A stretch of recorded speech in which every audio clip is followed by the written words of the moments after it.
So if you guys remember correctly, about a week and a half ago, we did a certain rescue and also extreme propagation on a certain alocasia that we actually thought was dead.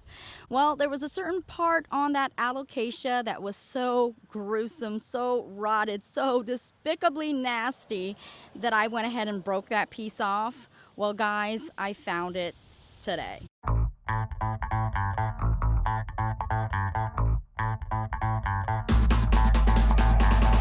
And I'm like, what the hecky heck is that, guys? Holy schismatoglottis wallichii. What the philodendron is this? Okay, so this right here is the rotted portion that I did break off. How rotted is it? Well, it's this rotted, guys. It is so freaking nasty. And guys, when I say nasty, I really mean it. Look at this. I mean, this is muck and guck. Look at that. This is mush right here.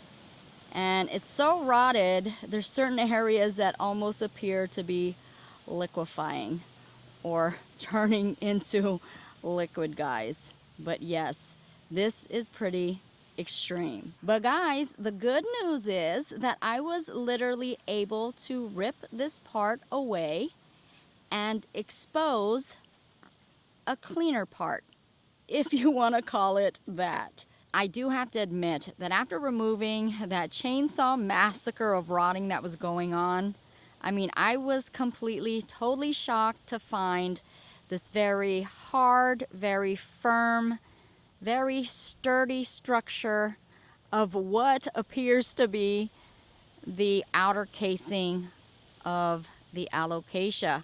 Because if we take a close look right here, the inner portion, as you can see, the innards was completely rotted, and what is left over is, I guess you can compare it to, if this was a tree, this would be the outer bark of the tree. I mean, that is all we have left over. So what we're gonna do now is we're gonna go ahead and clean this up really, really good. We'll also be removing any rotted tissue that may have been left over. We're gonna disinfect this with peroxide, and then afterwards we're gonna go ahead and dry this out by putting cinnamon powder on here. And then, guys, we'll come up with a plan, won't we?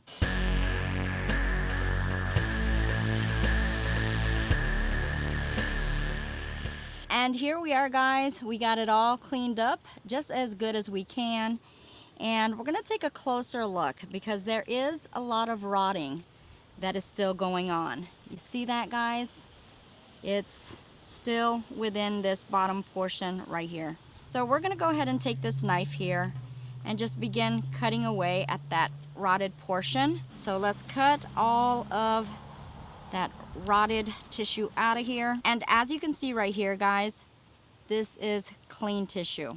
So the rotting has stopped, but if we take a look over here, we still see some rotting going on. So let's go ahead and just peel this away, guys. And I'm not seeing any more rotting that's going on. So I do believe that this area is now officially clean. And we're gonna go ahead and do the same thing with the other side. We're just gonna cut into the tissue and see if there's any rotting, which yes, there is, as you can see.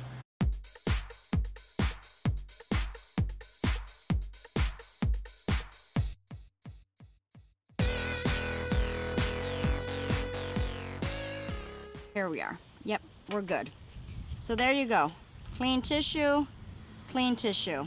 This is what we had to cut off. So yeah, we cut off a good portion. And now we're just gonna go ahead and take peroxide and fill this cup up, and we'll go ahead and disinfect. And we're just gonna go ahead and cover this entire alocasia piece right here. There you go. So now let's go ahead and take a moment to really look at this piece of alocasia right here. As you're seeing, those are the nodes. And I've actually removed some of the outer coating or outer layer so that we can see if they are still viable and still alive. And look at that. They most certainly are. I did not know that alocasias were this strong. They are survivors. They are spiders. We already did a rescue, an extreme one, on the initial part of the alocasia. This is just the rotted portion, guys, that we're looking at today. And if this right here survives, oh my goodness, even after all the rotting that we've seen, and it is still trying to survive, guys. This is absolutely amazing to me, because it's almost as if the alocasia does not even know how bad it is suffering. All it knows is its want and its need to survive. So no matter what is going on with it, it is focused and it is just really looking forward to living, guys. Isn't that amazing? And I gotta tell you, this kind of lends itself to an inspirational moment to me. It's what I call my garden inspirations, where you learn so much from your plants. And I gotta tell you, I could write a book on the lessons that my plants have taught me. And one of those main lessons is their durability and their want to survive, guys. So I want to take a moment and talk to you guys about that. With, you know, all of the uncertainty and even the darkness that's going on in this world, it is so important to have a perspective of having hope and faith and looking for that brighter day, that no matter what's going on, we can and we will survive. I mean, if this alocasia can do it, I'm telling you, we can too. So keep your head lifted high, guys. Eye on the prize, and we indeed will survive. Now, what this alocasia has also taught me, guys, is that once an alocasia becomes very, very established and very, very mature to where it begins to grow the trunk of the alocasia, I mean, it is almost indestructible, guys. One of the most hardiest plants that I know of. And unbelievably, it is an alocasia. With the experience of me propagating the initial part of the alocasia, and by the way, I will be doing an update on that because so many things are also going on with it. And we're looking at the brighter side of things, guys. So I'm excited to share that video with you guys, and we'll be sharing that with you very, very soon. So now we're just gonna go ahead and put some powdered cinnamon onto our hand. Sprinkle it all over the alocasia and cover it to where all of the wounds are completely dry.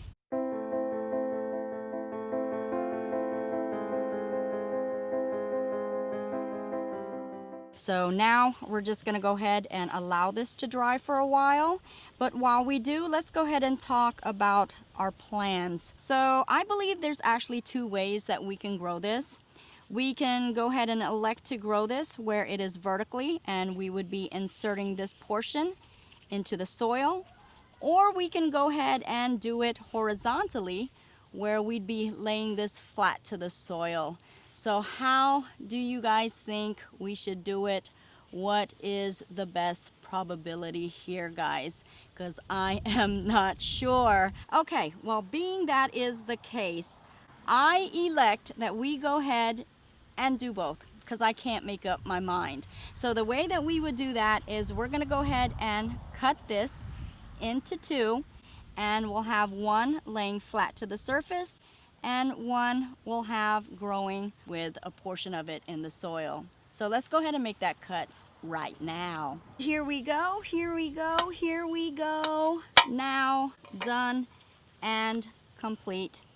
And we're gonna go ahead and put some more cinnamon. As a matter of fact, no need to waste.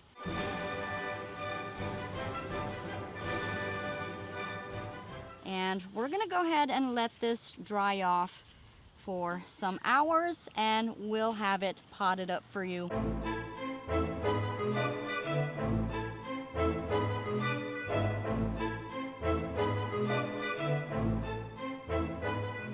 And here we are, guys, absolutely done and complete.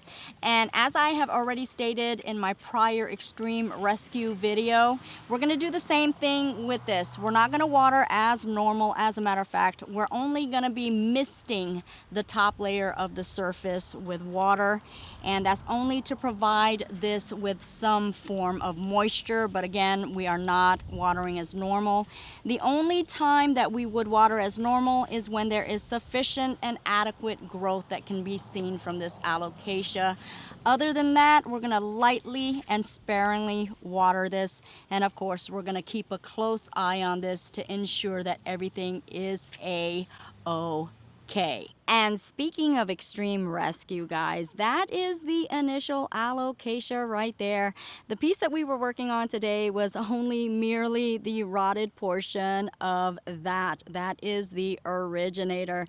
And it's only been a week and a half later. And guys, there's so many things going on. So we're gonna have to do an update very, very soon. You wanna stay tuned for more because so much good news is in store. And there you have it, folks. I thank you guys so much for tuning in to yet another episode of my tropical plant adventures. And it sure is windy in my garden, so we're gonna go ahead and get a move on it before I simply blow away. But I do hope that you guys like this video, and I do hope that you guys learned something new from it. And if you guys did, make sure to like, share, and also subscribe. It really does help out my channel. And as you guys already know, I do truly love and appreciate each and every one of you guys all, and I will see you guys later, and I'll also grow with you guys later as well. Bye bye for now. Peace.